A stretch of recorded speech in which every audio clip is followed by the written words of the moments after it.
আর কত জীবন দেবে দেশের মানুষ, আর কত লড়াই করবে দেশের মানুষ। তারা যদি তাদের দায়িত্ব পালনে অবহেলা করে কিংবা অপরাধমূলক কোনো কাজে যুক্ত হয়, তাহলে তাদের জন্য শাস্তি হয়, সেই বিধানও যেন প্রত্যেক আইনে থাকে, এরকম একটা দাবিও আমাদের থাকা দরকার।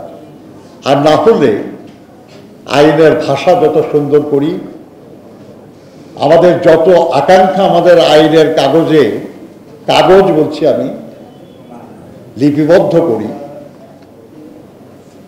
এর দ্বারা সাধারণ মানুষের কল্যাণ হবে না।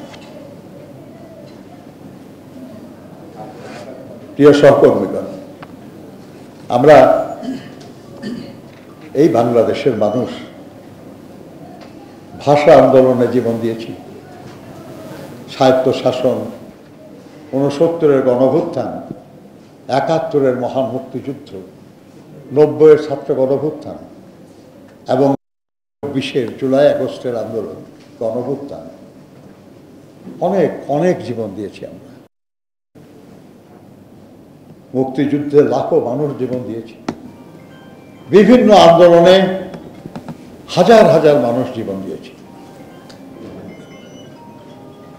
জাতিসংঘের রিপোর্ট অনুযায়ী গত ১৫ বছরে ১৭০০-রও বেশি মানুষ গুম হয়েছে।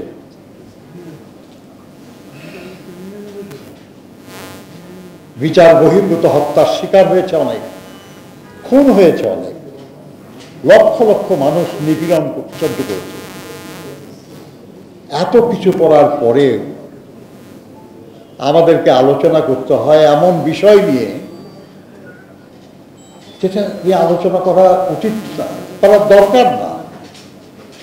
অসঙ্গতি নিয়ে আলাপ করতে হবে কেন? আমাদের যারা দায়িত্বে আছেন তারা অসঙ্গতি করবেন কেন?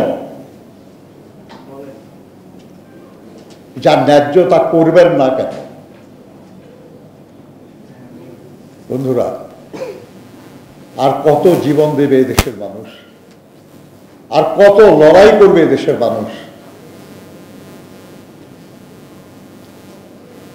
মানুষ প্রাইমারি স্কুল থেকে হাই স্কুলে উঠে, হাই স্কুল থেকে কলেজে যায়, কলেজ থেকে বিশ্ববিদ্যালয়ে যায়, আস্তে আস্তে মানুষ উন্নত হয়, আস্তে আস্তে মানুষের পরিবর্তন হয়, ইতিবাচক পরিবর্তন। আর আমরা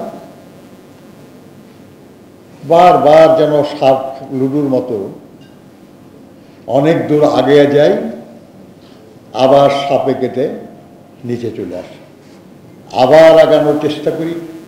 এটা গ্রহণযোগ্য না। আমাদের এখানে অনেক সংগ্রামী নেতৃবৃন্দ আছেন, আমি আশা করব যে শুধু